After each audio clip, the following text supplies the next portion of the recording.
believers. We would argue that pre-Reformation, yes, the priest was regarded as something of a holy kind of mediator. A priest was regarded as someone who knew God, who was with God. He was a unique figure. The laity didn't know God. The priest knew God. He was the one who went into the presence of God, as it were, on our behalf. He prayed, he fellowshiped with God. And the lay people didn't really come into much of a relationship with God. Then came the sweeping outbreak of the Reformation, which showed us justification by faith. Jesus, our great high priest. We're all priests. We're all members of this functioning body. But in all reality, the full impact of that has not come sweeping right through. So we may say, yes, we're all priests, but still there has that symbol of the pastor, the church leader, the figure. He's the guy who is the voice, he's the representative. And the image, to be honest, of the pastor is very often shaped by modern culture, shaped by the culture down through the ages. So even past the Reformation, the minister began to, he was no longer seen as the Roman Catholic concept of a priest. He didn't have to be celibate anymore. He didn't have to have that kind of otherworldliness. He's celibate, doesn't have a family. He's kind of weird. He's kind of out there. No. Okay, so he's now a guy with his family. Now he's like us, but he just became a part of society. And if you read novels and things of previous generations, you went into the church, like I might go into the army, and he's like the local squire. He's the kind of the man. He still was the representative in some sort of way.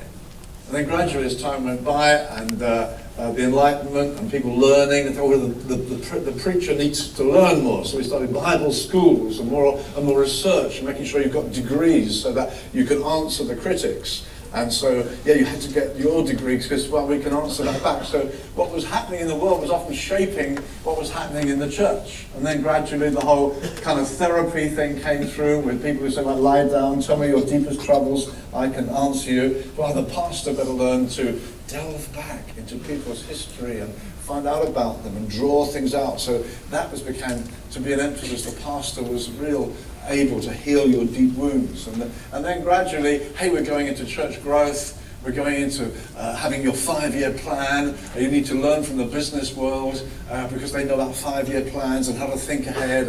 And so the pastor today is a bit more shaped like a businessman. Have you got your thoughts together, your plans together, what are you going to do by it? And so very often, church leaders are somewhat reflecting what's out there.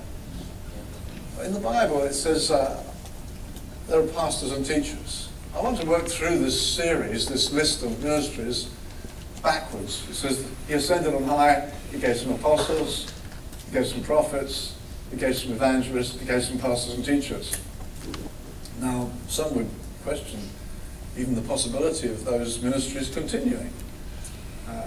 Even the great Dr. Martin Lloyd-Jones said that only the pastor-teacher continues.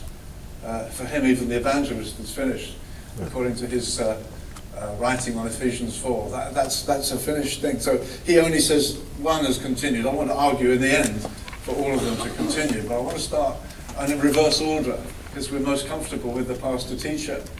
But we tend to let the pastor be shaped very often by other values, whereas in the Bible, the shepherd is a beautiful analogy or metaphor of a relationship between God and us, actually. And God, when he called Moses initially, when he called Abraham, when he called Moses was a shepherd. That's what he actually did. And although we get used to this word pastor almost as a secular technical word, it means shepherd. And the shepherd is almost, the shepherd and flock is almost the most profound biblical relationship. We know father and son, but Moses was a shepherd. David was a shepherd. They learned to look after sheep. And God raised them up to look after his flock. And actually even goes into the book of Revelation. If you go right into Revelation 7, it says the Lamb in the midst of the throne will be their shepherd. This is the book of Revelation. He will lead them to springs of water. So this relationship of a shepherd with his flock is a beautiful thing. It's not something that's just a professional. It's not that, I went to theological college, I got my degree. It's relational. development. A shepherd with his flock. I belong in this context. Now, of course, most of us will realize that the word shepherd, the word elder, the word bishop or overseer, those three words are all used of the same people. You'll see that in Acts 20, verse 28, for instance, where Paul called the elders together and told them to shepherd the church of God, of whom they were overseers. So all these three words are used of this one ministry. You're looking after these people who are in your flock. Jesus also said, I am the good shepherd. He didn't say I'm the good apostle, I'm the good evangelist, I'm the good prophet, although he was all those things. He loved to say, I am the good shepherd. And in the Old Testament it says, where the shepherds of Israel had failed, God said, I will come down, I will be their shepherd. There's something about shepherding that's very beautiful in God's eyes. And coming into a flock, Jesus said, I am the shepherd, I am the door to the flock. Coming into a church should come through a relationship with the shepherd, or plural shepherds, elders, the group of leaders of that flock. You're coming into a relational thing. You're not just saying, well, I come to this place on a Sunday, I might go to another place, or I used to go to another place, and I'm now joining you, and I don't like the way you do it. No, you're coming in saying, no, okay, I realize you are the shepherds of this flock. You're the ones who care for this people. You're the ones who have responsibility for the flock here. And so shepherd, I would personally put shepherd and teacher pretty close to one another. You find in the structure of the verse in Ephesians 4, it goes some apostles, some evangelists, some prophets, some pastors and teachers. Not some pastors and some teachers. And I think it says in Jeremiah, I will give you shepherds after my own heart who will feed you with knowledge and understanding. And so, you see, some people say, well, he's more of a pastor and he's more of a teacher. Because like the pastor really loves people. You know, he sort of comes and drinks cups of tea with you, and he's a really nice guy. And you think, well, what is he feeding you with then? If he's not feeding you with truth. Or you might say, well, actually, he's more of a teacher, doesn't like people much, he just likes books. And I'm not sure that's really what the Bible's talking about. So the pastor, teacher, the shepherd will feed us with truth, feed us with understanding. These ministries, God has given them shepherds. God's given us those who will care for the flock of God, those who he has raised up to feed the flock. And, as we've been hearing so superbly from Eddie, to equip the saints. All of these ministries in Ephesians 4 are to equip the saints for this work of ministry. So they themselves, we reproduce that ability within the ranks of the church. So the pastor teacher, yes, is one team of pastors and teachers who will care for the flock of God. They're ones who will submit themselves to this wonderful truth. They will feed the flock, and they will have to. I like the image of the stones. When people can get saved in a moment.